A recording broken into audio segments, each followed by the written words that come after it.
Imagine dying in the arms of someone you trust, never knowing they were the reason you were dying.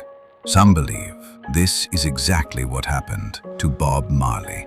Everyone knows he died of cancer, or so we're told. But what if the man beside him in his final days was the one who killed him? This is the conspiracy theory that claims Bob Marley didn't just die, he was assassinated. And by the end, you'll understand why millions still question how the legend really died.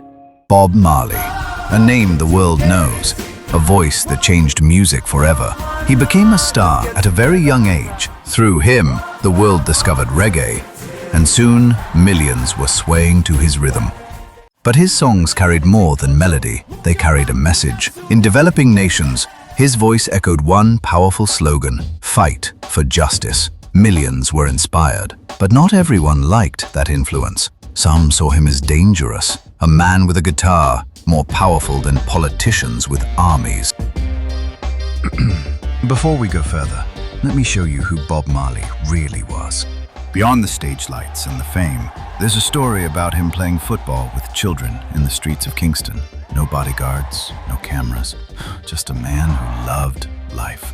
When fans asked for autographs, he didn't just sign, he sat with them, talked with them, asked about their lives. He believed music was meant to heal, not just entertain, and that belief would make him both beloved and targeted. One night, everything changed. December 3rd, 1976. Gunmen stormed into his home. His wife, Rita Marley, was shot in the head. Bob himself was hit. A bullet tore through his shoulder. His manager and 3 others were wounded. Blood, chaos, terror. But somehow, they all survived. Marley went into hiding immediately. Yet just 2 days later, still wounded, he did something that shocked the world. He performed at the Smile Jamaica concert. 80,000 people watched him take the stage. When asked why he risked his life, he said, "The people who are trying to make this world worse are not taking a day off. How can I?" The crowd erupted. But Marley knew he wasn't safe, so he left Jamaica. And that's when the second story begins. Years later, an 80-year-old man lay dying. His name was Bill Oxley. On his deathbed, he reportedly made a confession that shocked investigators. He claimed he had been a CIA agent. And according to him, the US government saw Bob Marley as a political threat. They feared his influence in Africa, the Caribbean, and beyond. So Oxley said he was given an assignment. Eliminate Bob Marley.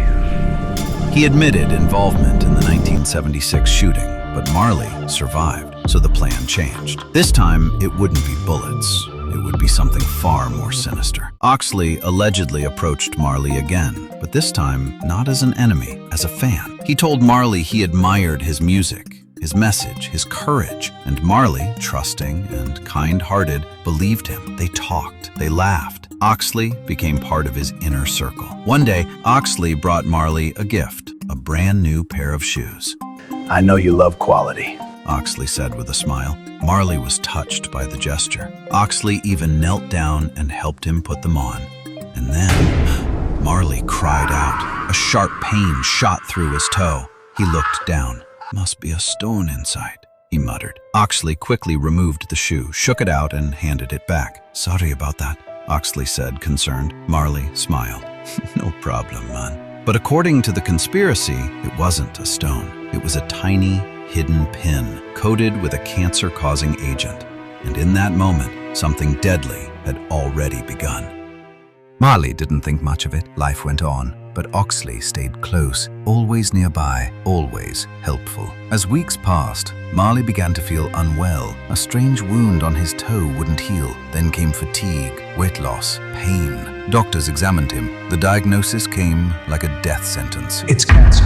Marley was devastated, but Oxley was there, acting heartbroken. Sir, people like you must live. I'll find the best treatment. Don't worry about the cost." He took Marley to Paris, no improvement. Then to London, still no recovery. According to the theory, Oxley made sure proper treatment never truly worked. Doors that should have opened stayed closed. Specialists who could have helped were never reached. Hope began to fade. Finally, Marley was brought to Miami, to a hospital where Oxley had even more control. Treatment after treatment failed. Marley's body grew weaker, but through it all, Oxley never left his side. In Marley's final moments, lying in that hospital bed, he looked at Oxley with gratitude. You stayed with me. When everyone else left, you stayed. You stayed. Oxley's eyes filled with tears, not from love, from guilt, because he knew what Marley didn't, that the man holding his hand was the one who destroyed him. On May 11th, 1981, Bob Marley took his last breath. He was only 36 years old, and according to this story, his killer wept beside him. Years later, Oxley reportedly confessed. He said he'd carried out many assassinations in his career, but only one haunted him until his own death, Bob Marley. Official sources dismissed the story as conspiracy. No evidence, no proof, and perhaps we'll never know the full truth. But here's what we do know. A beautiful soul left this world too soon. A voice that sang for the oppressed was silenced, and yet his music still plays. His message still echoes, and millions still fight for justice, just like he asked. Because legends don't die, they live on. In every song, in every heart, forever. They tried to silence Bob Marley with bullets. When that failed, some believe they tried something worse. But here's the beautiful irony. Every time his music plays, he wins. Every time someone stands up for justice, he wins. Every time his story is told, he wins. Because you can kill a man, but you can't kill an idea. If you believe stories like this deserve to be told, even when they're controversial, even when they're painful, stay with us. More legends, more mysteries, more truth. Rest in power, Bob Marley. The world tried to forget you, but we never will. One love.